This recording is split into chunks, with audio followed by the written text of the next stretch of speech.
Welcome to the Legal CFO. Hello, everyone, and welcome back to the show where clarity meets profitability. This is the Legal CFO with Ryan Kimler, the founder of Netprofit CFO.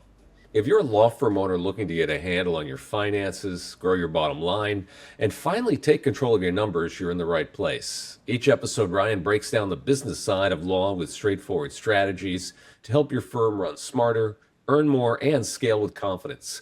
I'm Sean O'Connor, and today Ryan and I are looking at why more revenue doesn't always mean more cash in the bank. Ryan, good to see you.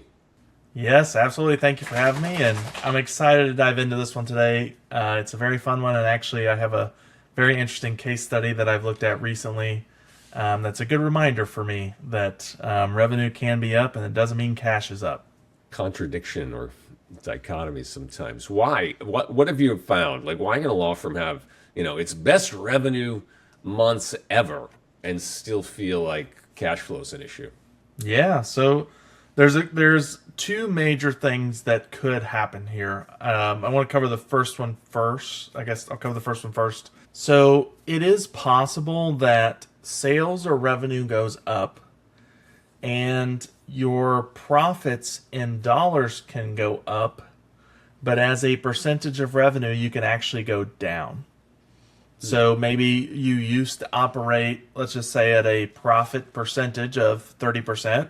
So let's say 30 cents of every dollar you were keeping in profits. Mm-hmm. Again, you can actually grow revenue. You can grow your profit dollars, and maybe your percentage drops to 25 or 22%. It's very, very sneaky. It's hard to detect, right? Mm-hmm. But in a way, the way that I look at things, that would actually be your business getting less efficient as you grew, right? Which is a very common challenge to face. Maybe, again, as you expand, get more staff, maybe they're not as efficient as the staff that you've had prior. Mm-hmm. Maybe systems don't scale. Maybe your marketing doesn't scale. This can happen to small firms and large firms. I was just taking a law firm through my sales process the last couple of weeks here, and part of that process is we use a financial assessment tool to look at the last 2 or 3 years. And the owner told me, she was like, I had a gut feeling that my business was not doing as well as it had in the past or as well as it could. Mm-hmm. And when I put everything in percentages, her net profit percentage actually dropped about 15%. Wow. As a percentage. Top line growth year over year was about $2 million. So it was a good size firm. They had good growth. Mm-hmm. But again, the profit dollars that actually got kept, after you're done paying all of your bills, dropped as a percentage, and the business actually was not as efficient as they once had been. So that's really item number one. Mm-hmm. It can be very sneaky, very hard to detect. Is there an item number two? There is an item number two. Item number two is there's too many items below the line that take cash flow. So when I say below the line, that would be after profits. So that could be things like maybe, number one, maybe you're not really tax efficient. Maybe you're paying a ton of taxes and you're not really working to mitigate that at all. Mm-hmm. But number two, bigger things, buying new office spaces or renovating new office spaces. Those are items that take cash, right? Yep. Buying new furniture potentially for office spaces. Those are things that take cash that don't necessarily. You don't really think about it, right? It's like, oh yeah, that's just the normal thing to do. I mean, it's cost of doing business, right? It's like we got to hire another attorney and they need a desk.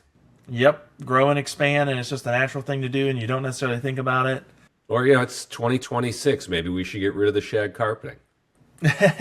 Right? Yes, lots of things there to invest in. And again, it's not necessarily something that comes top of mind when cash flow is tight, right? You probably jump to, what can I do on the sales side to bring in more money, or, how can I be more efficient? And you're not necessarily thinking about those bigger investments that you've made, right?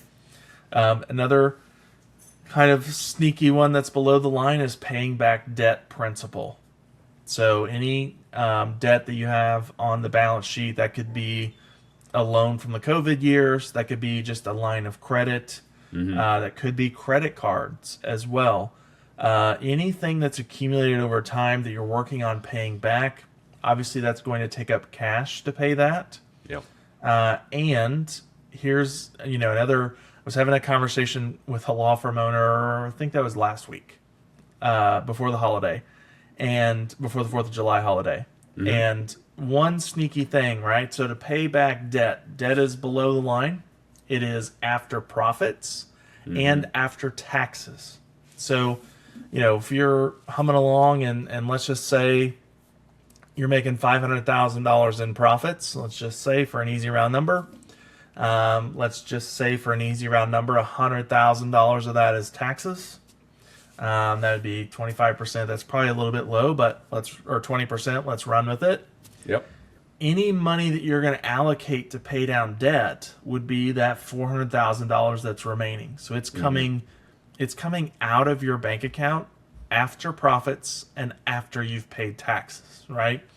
And so it takes a good, strong cash flow, good, strong operating profit to really be able to make a dent in debt if you've accumulated debt. For the clients that we work with, we're always going to put together a plan to pay it off in a reasonable time frame, depending on interest rates and things like that. But you really have to plan around it, because it is, by the time you get down to that part in the cash flow cycle, it takes a lot to accumulate good cash to be able to make a dent in debt. That's a big one. Yeah, and other than debt, as you mentioned, paying that down, are there places when you're dealing with a growing firm in your practice, where else do you see the cash flow problems start? Yep, definitely in personnel, definitely for sure. Making those next hires, big investments, being able to get them trained up and on track sometimes takes some time. And then, as you really scale and get larger, things just creep up, right? That it's not necessarily one thing. It's a accumulation of things, right? A little bit more in office rent, a little bit more in malpractice insurance, a little bit more in subscriptions and softwares, right? Because again, you keep adding seats, right? So as you keep growing, again, just having a really good handle on what does it take, to take on that next employee, really important. Making sure that you're getting a great return on them. Those are the things that are gonna quietly, take cash flow as you grow. And it's also like you can't not do some of that, right? But being aware of its impact on your balance sheet and the actual cost of bringing in a new associate and all of that. That's what I'm hearing here. Especially when you get to a place where you're not directly managing everybody, right? I mean, I think there's a point where you probably start out solo and you make those first couple of hires and you grow a small team, 3 to 5, right? Doing great work, billing great hours, very low overhead, very, you're kind of bootstrapping in the nicest way, right? Just nothing fancy, lunch at the desk. Yep. But you still have your hand kind of in everything, right? As the owner, and you still have really good handle on things. Yeah, very clear what visibility. Everyone's doing. Yep. And then, you keep growing that team and you get to a place where, now we've got 15 people and I'm not responsible for directly managing everybody. And then all of a sudden, I've got an attorney on my team that comes to me and says, we need another paralegal, right? And you start figuring out and diving into things and seeing like, well, number one, do we have the volume for that? Number two, are we as efficient as we could be, right? You get a little more removed. Yeah, I mean, it's natural, right? You can't have your hand in everything. But that's also a place where, you can Makes sense. lose some of that efficiency. What about like timing of payments, accounts receivables, those sorts of things? How does that affect the amount of cash a firm has, amount of cash that a firm has on hand? For sure. Yeah, timing differences can be huge, right? I would encourage everybody, that's tuning into this episode, go, look at your numbers and just do a quick test and see like what happens if your biggest client or your biggest payer, what happens if they paid 90 days late? What does that do to your cash, right? What does Yeah. that look like? That's a little bit of stress testing there. Yeah, I was gonna But say like, ooh, ooh, yeah, um, but sometimes that's a reality, right? yeah. And hopefully, again, as you grow and as you scale, that's an important thing to look at is do you have a big customer concentration that you're reliant on one or two or three or five places to really pay you and pay you on time to pay the majority of your bills, right? That could be Mm. really, really dangerous. Hopefully, as you're scaling and as you're growing, the case volume is growing, and so you're getting kind of a little bit more diversified, right? It's kind of like a stock portfolio a little bit. I mean, I think this is a glittering generality, but I think some of the really big company clients tend to be slow payers. You know what I mean? They've got a sophisticated operation and they're holding their cash. I mean, hence this conversation, right? They're Yep. trying to pay as late as possible. Not always, I mean, I've as a consultant had, love those clients who pay right away and don't like the don't like waiting. Yeah, sometimes it's a standard industry term, right?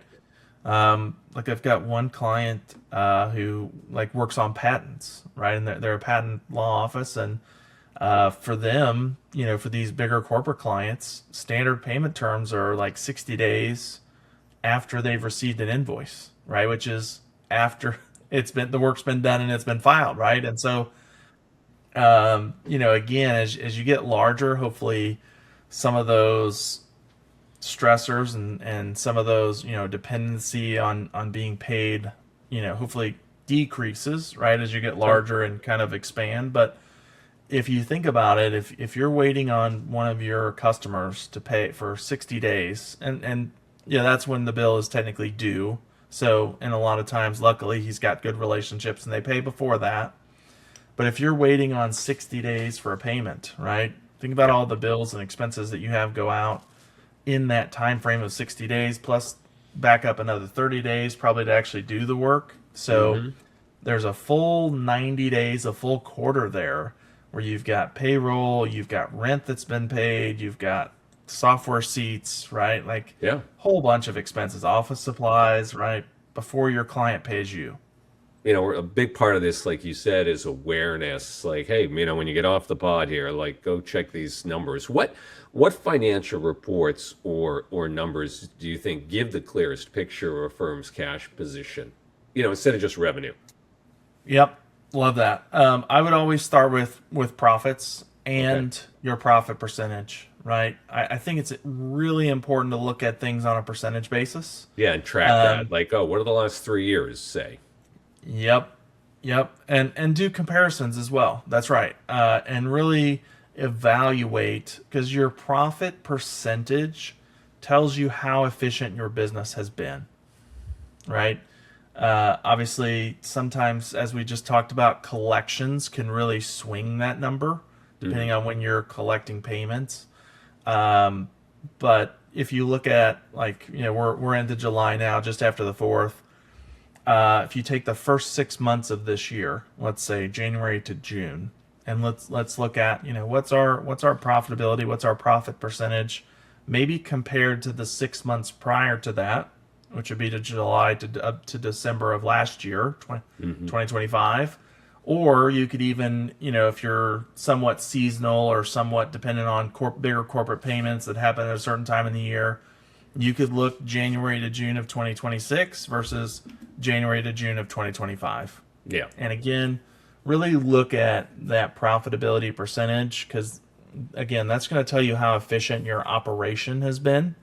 Hmm. And obviously, the profits, the operating cash flow that's coming from the business is really going to be one of the biggest drivers of cash flow of your business as a whole. Okay. Is where your profits are. Yeah. Is there a, there's got to be some variance, right? Typically, I would think is that, like, okay, no big deal, you're down a few points. Like, is there, for you with your clients, is there like a, hey, whoa, there's a red flag? Like, is there a number that's a red flag number, or is it versus, okay, this is just the way things are sometimes?